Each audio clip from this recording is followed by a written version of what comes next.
What's going on, everybody, and welcome back to another episode of the Business of Strength podcast. I'll be your host today, Dan Goodman, and I am joined by a Business of Strength veteran, a true entrepreneur, my friend Mike Lisi. Mike is somebody that is on a freaking meteoric rise when it comes to business. He has taken his business wisdom and skills and opened a marketing agency to help gym owners automate, systemize, get data driven, and help improve the client experience and fulfillment digitally. His wealth of knowledge was put on display a couple weeks ago at our Business of Strength 2-day marketing immersion. I think it left people with a feeling of like, holy cow, there's so much that can be done on the back end of my business to systemize it and create headspace for me that can help speed up our business, our gym business, and make us more efficient. So I think you're really going to enjoy today's conversation. In the show notes, if anybody's interested after listening to the call with Mike, Mike's given all Business of Strength listeners 50% off their Ignite Entrepreneur Services for the first month for being a listener. You could hit the link in the show notes and schedule a call with Mike and see what he's got to offer you. But without further ado, enjoy the episode. Here we go.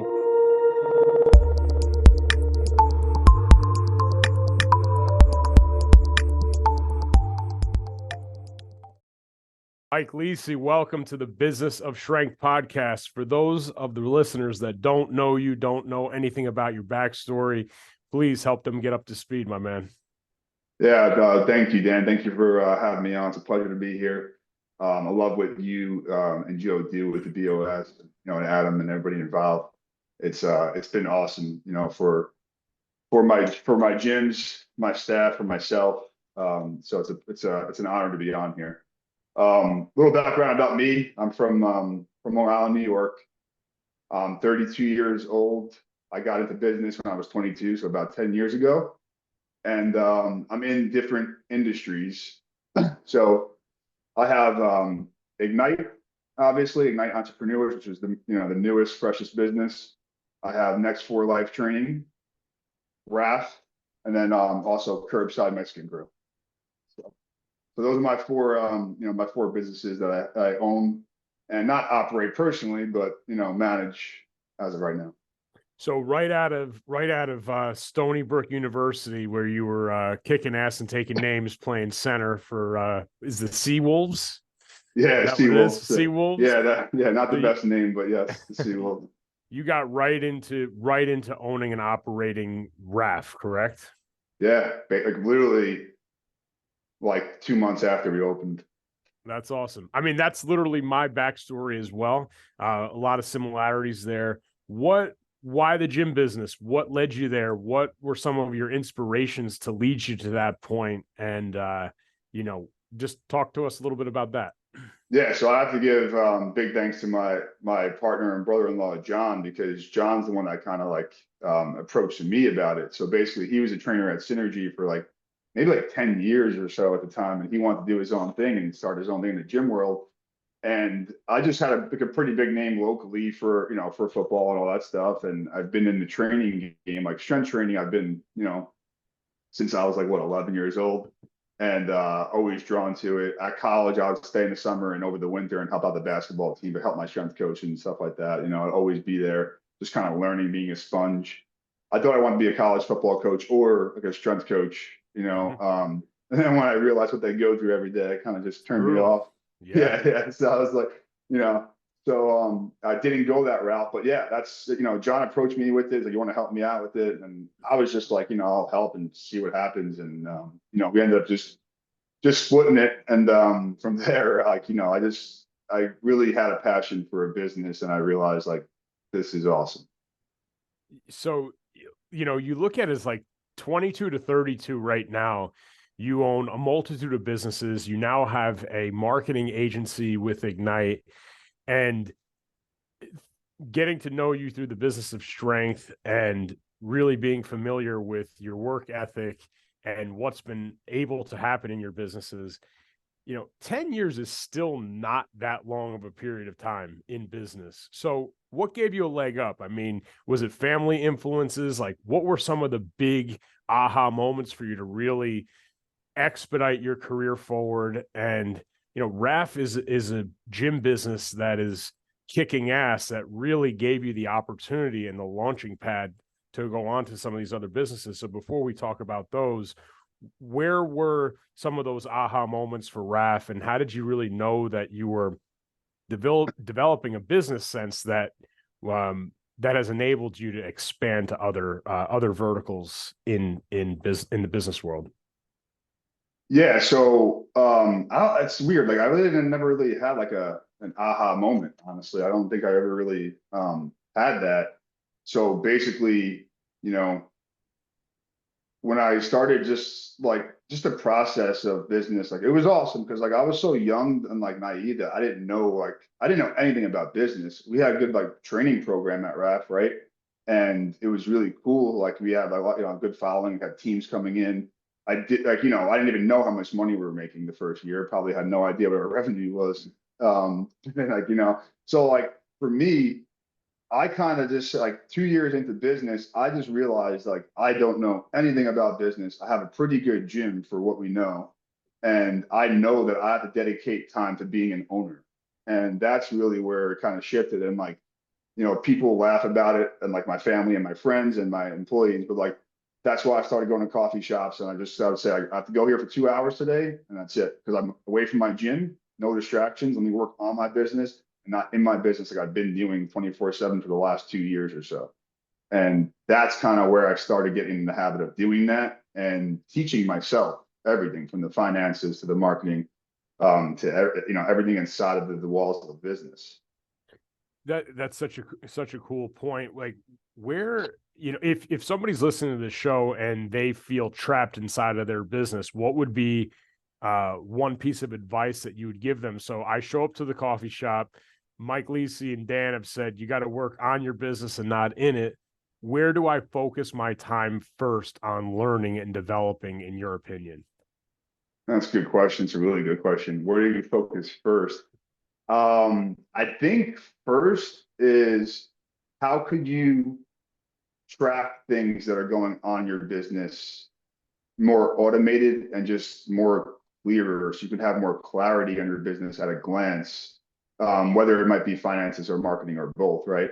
And just kind of understanding that data really matters and data can drive you. The more you know, the more accurate your data is, the better you can be. So just kind of start there and you'll never stop. It's like I just keep on going with this stuff. Like I'm trying to fine tune data every single day. It's so funny. I mean, my job has morphed into a an overview of dashboards every single day. Yeah, Really. And a lot of those dashboards you're helping us make even better, because data, just like in training, people that listen to the show, they're all into training. Imagine not tracking training data. Everybody wears Apple Watches for data on their health and performance. It's exactly. the same thing in a business. So that's a great point. So after you started going to these coffee shops and working on your business, and after, a few years of doing that, I know the backstory that you really started to grow and blossom as a business. What was one of the sticking points that you faced along the way where you really had to get some outside help and influence to help you get above and beyond that sticking point?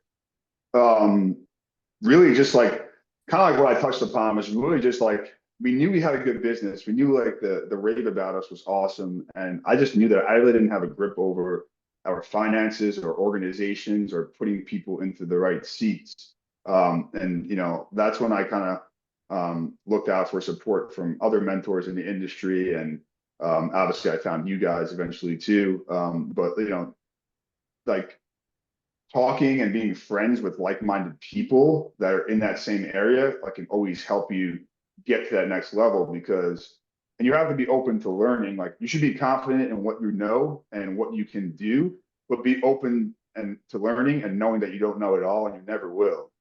I think that's the day you start going downhill. Just keep on learning from others because everybody's does different experiences can help you out. Absolutely. And a couple of weeks ago, you were at the Business of Strength marketing immersion here in Rockland County, helping people clean up their data and their client retention management systems. Talk to us a little bit about how the heck did you find that as a thing? How has that been able to influence businesses that you own? And like, what was the brainchild of Ignite? Like, where the heck did that come from? And what are you doing to empower business owners with their client management services now? Yeah, it's funny because Ignite kind of started like officially started I was just doing it for free, but like in 2020ish when I was like bored with my gym, the gym being closed down, I was like, let me just try to help other entrepreneurs. Like I just wanted to do it for free. So like I got a group of I put it out on social media. I got like 20 people that opt in. There were some lawyers, there was a supplement company, there was like all these different people from different avenues of business. And we just had the Zooms once a week, and then I would work with them once a week on Zoom, just kind of help them like steer their businesses. And like, I told them, like, look, I'm not charging you. I'm probably not qualified to yet. But I got so much more out of it than they got out of it. I learned about different businesses. And the one common theme that I realized was like, everybody, number one, obviously everybody needs customers. So you need leads. And then if you get leads, you need to be able to track your leads because nobody does that. Right. And then on top of that, once your leads become clients or they become members, how could you basically my thought process is like, how could you up their customer service by using automations in the back end of your business, whether it's internal notifications to staff and things like that? It doesn't mean it's all automated to them, right? It just helps your processes behind the scenes of your business. And I realized like after working with these people, I worked with people for basically like 2 years for free. And like, I didn't care because I knew that I was getting so much out of this just to learn from them. And I did. So what's when you work with a business, and obviously I know you work with a lot of gym businesses now, what's one thing that when you're doing a consult call with somebody and you're, learning about their business, what's one thing that gyms are really dropping the ball with as it relates to their client management or lead management?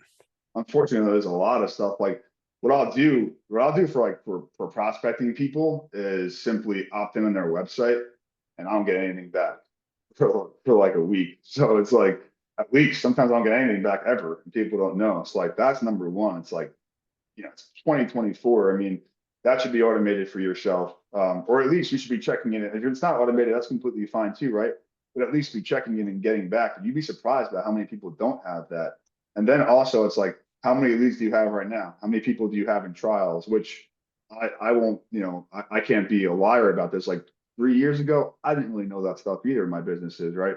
So once I learned more about other businesses and my own business, I'm like, I have to get a grip on this shit. Like, so let me really put this together. So that's what kind of like really sparked the idea for me to like, okay, like I have to help other businesses do this because this shit's not easy. Everybody, you get into business, you open up a restaurant, you're probably a cook and you're really good at cooking, right?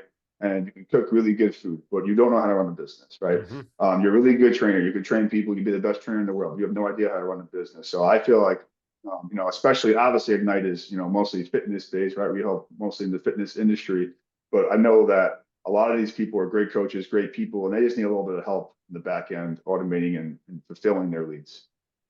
So let's say I'm a new gym. I'm a 25-year-old coach.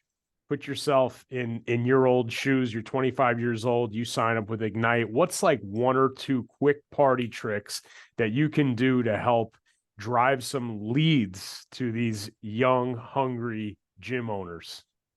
It's funny. It's like there's no real like party trick, unfortunately. Like I wish I could say that, and I wish we had that, honestly, right?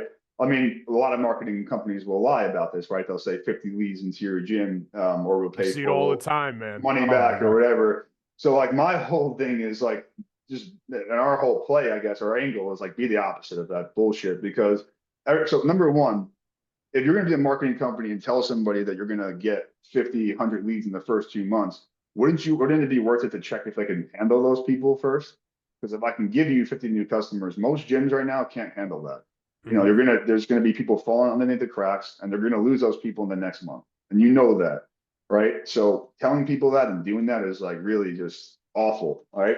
So what we like to do is just kind of break everything down for them. So like there's no magic trick, there really isn't, right?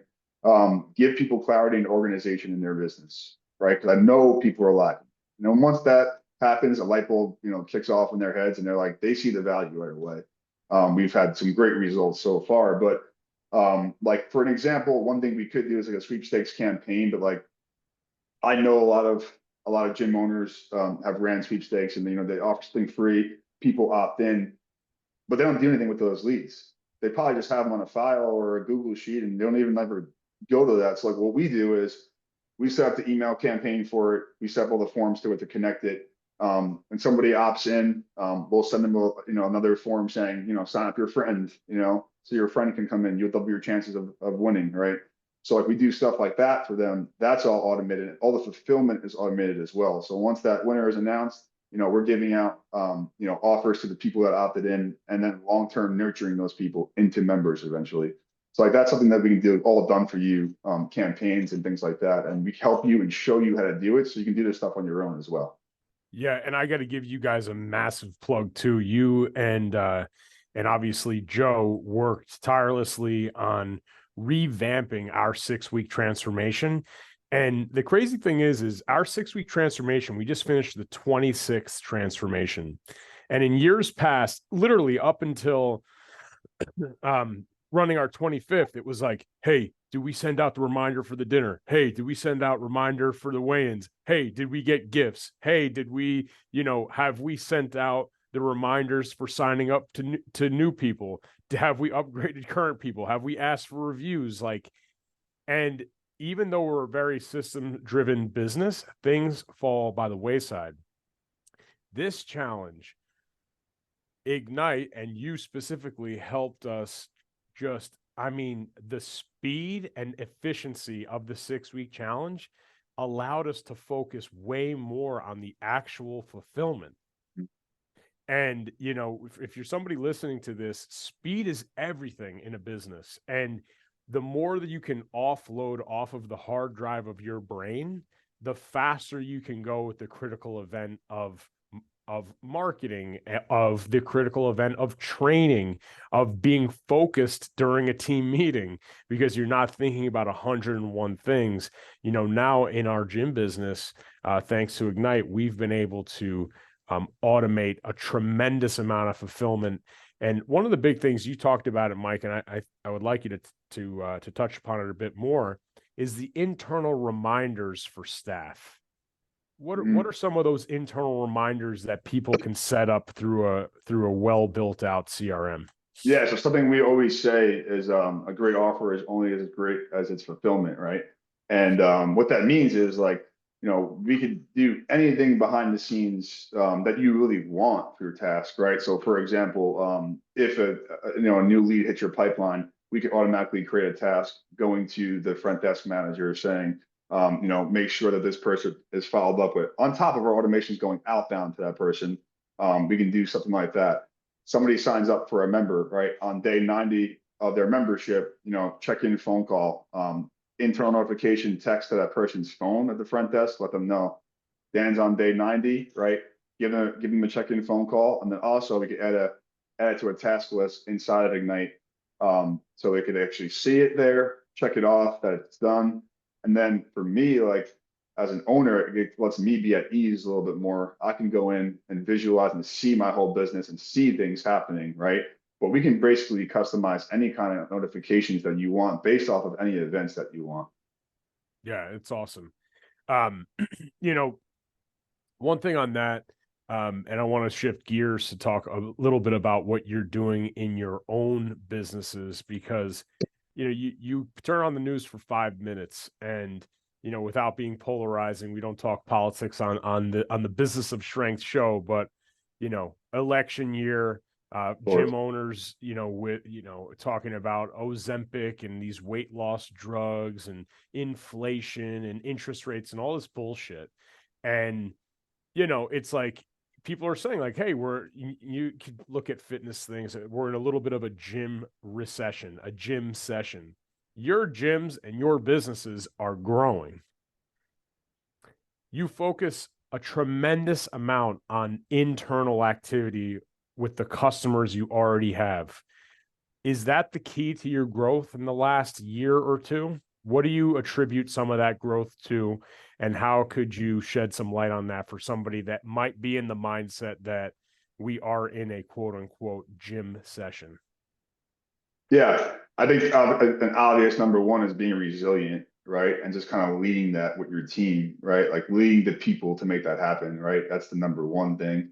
Um, and then on top of that, not to sound redundant, but data, right? Like, because if you have data on what you're doing, right, whether it's internal or external work, like, getting leads or to your current customers, if you're seeing what has worked in the past and what hasn't, and you can improve that every single quarter, every single month, right, then that's going to only set you up for more success, right? But I think leading your staff is the most important. Having people in the right seats, which you guys always help me out with, and just being that true go-to person, right?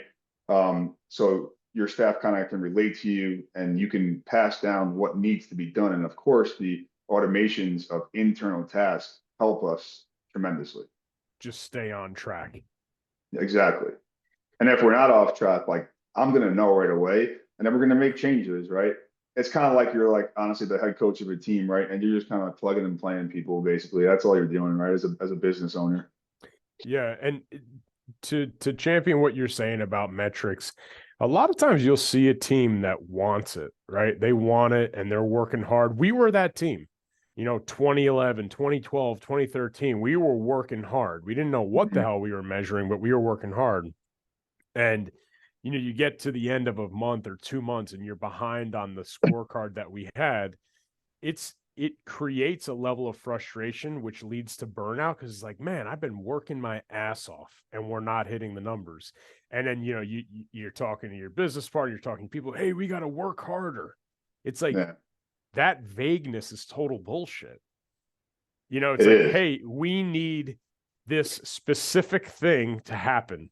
And it could be the automation. Hey, we're doing a reactivation campaign to our 400 people that have been customers here over the last 10 years, and it's our responsibility. You're going to get a reminder to do one a day for the next Yeah. 30 days. And it's like, all right, we've got a team of 5. All right, well, that's 150 member reach outs that are going to be supported through our automation and gives everybody a clearly defined, pinpointed, pinpointed just target. The vagueness of just working harder and having no data is, I think, a driver of burnout on a team. Yeah, and it's just dumb, especially in 2024, right, with all the technology we have. And then just being a good leader, obviously, and setting your people up for success is key. And it's somewhere where I grew over the last couple of years. Like, letting the direction and the messaging be clear of what needs to be done is important. You can't just expect somebody to do something, right? It's got to be clear. So 100%. So this is a little bit of a loaded question because I've heard you talk about it in the past, but it's always very interesting. And you've definitely opened up our eyes to spending money, marketing dollars in other places. You've seen a lot of gyms be very reliant on Facebook or Meta, whatever you want to call it, over the last few years as their only driver of leads to their business. Over the course of the next 3, 4, 5 years, where do you think people need to be focused on spending some of their money to generate leads specific to the gym industry? yeah, that's a great question and a great point because like, all right, so meta leagues are great, right?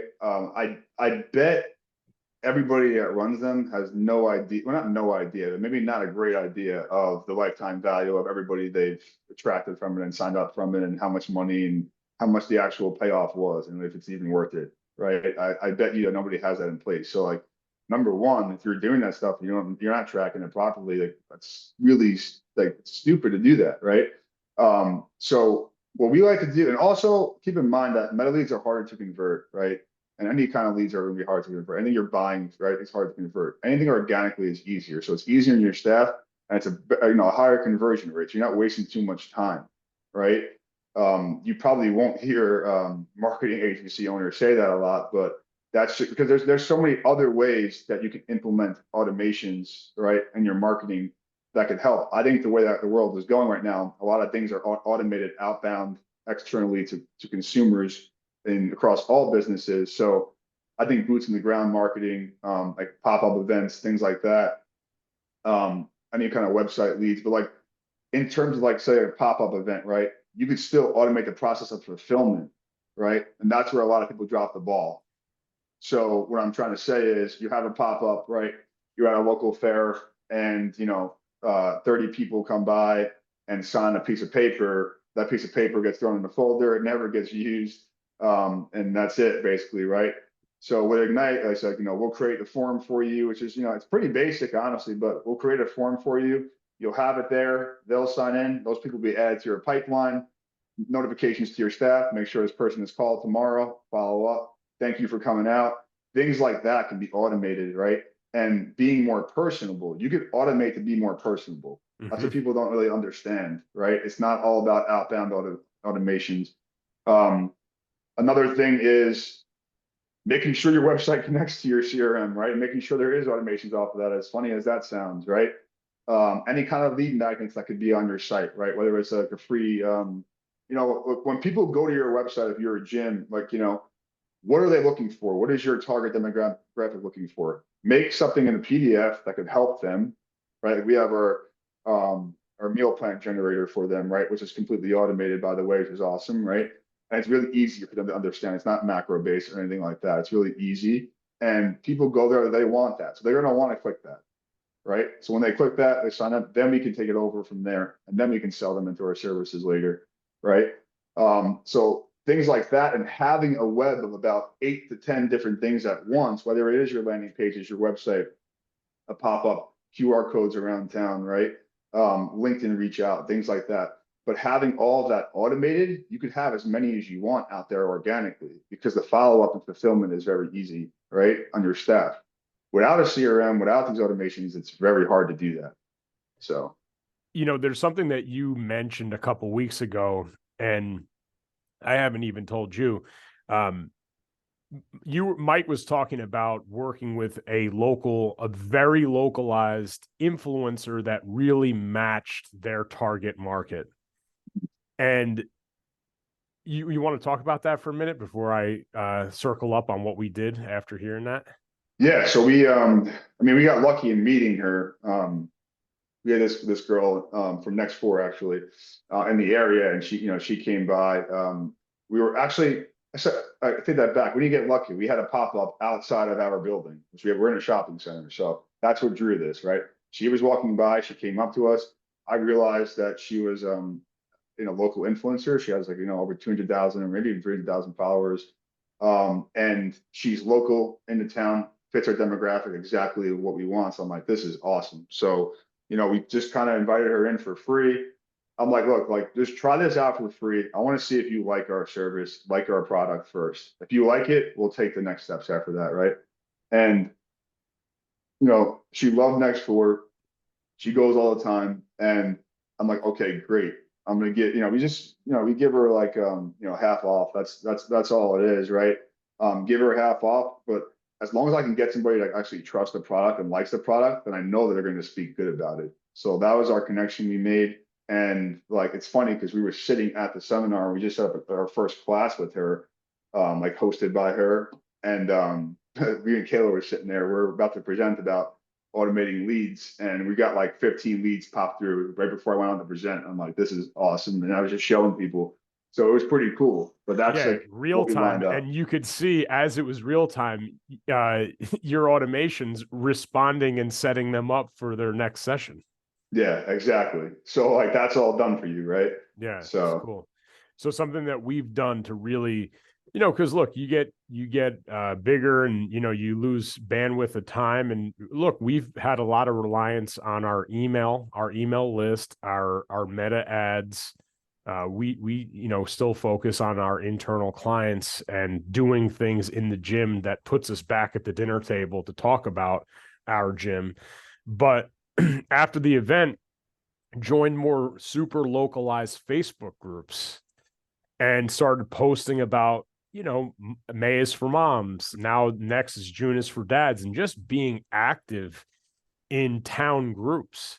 And there's a local town group in Ridgewood where you can actually pay to be a sponsor of the group. And there's 5,000 people in it. We're paying $50 a month. And the woman in charge is sending emails to that list on our behalf now. It's costing us $50 a month. Amazing. And yeah, I mean, from there, we went to another really localized business. They own a huge stretch and massage place. I'm like, you know what? Mike, you're helping us on fulfillment with Ignite. We're putting together a joint venture with them. They have an email list of 15,000 people. 15,000. That's amazing. I can't wait for that. So we'll see. And we're giving their list 10 free spots for a free month of personal training. So there are ways, and it's cool because Mike's talking about it like, you own an agency. You obviously want to sell these services, but when you can match up the grassroots marketing that's right in your backyard with fantastic fulfillment, there's so much business that slips through the cracks. If you could just cast that net and keep the leads that you're getting, it's lights out. And that's what we were talking about a little bit before, is like, so basically, right. I own brick and mortar businesses. I have 4 brick and mortar businesses. I understand what needs to be done. So marketing agency owners usually aren't business owners, right? And they just want to send you leads. They think that you just want leads and you just need leads. And it's attractive, right? Like, it's attractive for the business owner. Oh, I want more leads. I want more leads, course. right? And we kind of go the other direction. Like, you don't need more leads. I don't you want to pass $1,000 to run your ads, we'll do it. But how about you just pass, $400 to $500 a month, and we'll help set up all your automations to get some organic stuff going and start tracking your business properly. That's it's like so much cheaper too, right? And it's so much more scalable that way. Yeah, that's awesome. So I know you're a busy guy. It's Friday before Memorial Day. Although if you follow Mike on Instagram, you know that weekends don't matter. The guy's in the grind mode at the coffee shops. I'll go on. I'll see you on social media. I'll be like, shit, man, Mike's getting after it. I better do something today. But what's your goal, man? What's your goal in the next few years with your business portfolio, with Ignite specifically? What are you here to do? How are you going to make your mark in 5 years' time? What you're going to look back and what are you going to have accomplished 5 years from now? I don't I used to be bigger on this and creating those long-term goals, to be honest. So right now I kind of, because Ignite kind of just flourished out of nowhere too, and things kind of just happen, right? And I kind of just go with the flow. I just follow I feel like my passion is always just to help other people. So I'm helping other people in the gym, now I'm helping other businesses, right? But to be more specifically, Ignite is definitely gonna be my main focus right now. And we're focused on growing that for sure. We want to have by 5 years, we're gonna have 500 plus accounts underneath our agency. That's a pretty simple goal that we have. I think we're going to crush that. We're on pace to crush it. And then, depending on my staff, really, right? I like the other thing is helping people, giving people opportunities. That's what I love to do and be fortunate enough to be able to do over the last couple of years, right? So next 4, we're planning on opening up other locations. We were going to do it at a little bit of a faster rate, but honestly, Ignite just kind of got in the way a little bit, which is fine. We're just kind of working out the kinks. So it was kind of a blessing in disguise. But next 4 is definitely going to expand to the different locations, and maybe Raft too. It really all depends on my staff, right? That's really what it depends on. If people want to do it, I love setting up opportunities and different ways we can structure deals to benefit both of us, right? I have a lot of partners in different businesses because, and it's some people say it's hard to have, but I have good partnerships because we're very clear on what's expected out of each other, and that's the way I like to move personally.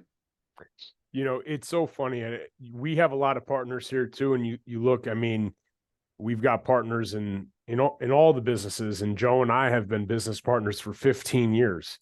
And people look at it as like it's an anomaly in business, but you said it, as long as there's clarity of what the expectation is and you're accountable to doing the work, it can work. What would be a tip for somebody that you would give? Because we've talked a lot about it on the show about our partnerships and how we form them.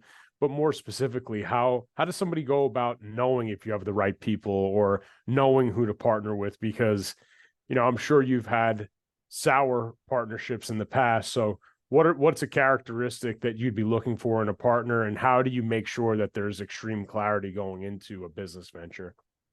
I mean, really, it's just if the person's honest and they're a hard worker, really, that's all I really care about. Good person, like, oh, it sounds pretty simple, but like good people, that's it. Like, that's all I want involved in our businesses. Like, if anybody seems to be any kind of like, schemer or something like that, like, I really don't give a shit for it, right?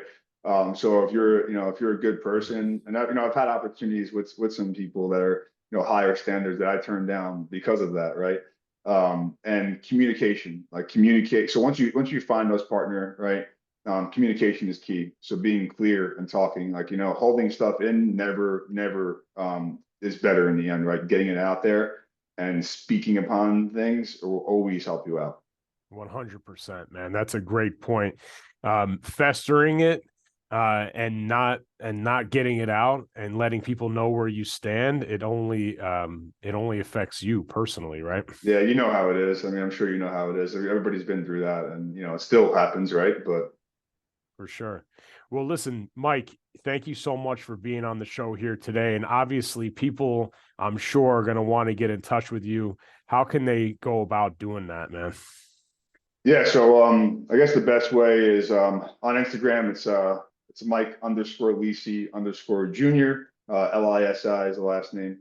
And we're gonna do for Ignite. If everybody's interested in Ignite, and we cover all businesses. The gym is our jam for sure, but we cover all businesses and helping any kind of lead flow and operations of your client journeys and reactivations. What we're doing for listeners of this podcast is 50% off your first month. We'll Awesome. have the link. We'll have the link down below too. So Yep, we'll have the link in the show notes. Well, for all the listeners that joined us here today, thank you, and Mike, thank you so much, and we'll be talking to you soon. This is the Business of Strength. thank you, Dan. I appreciate it. You got it.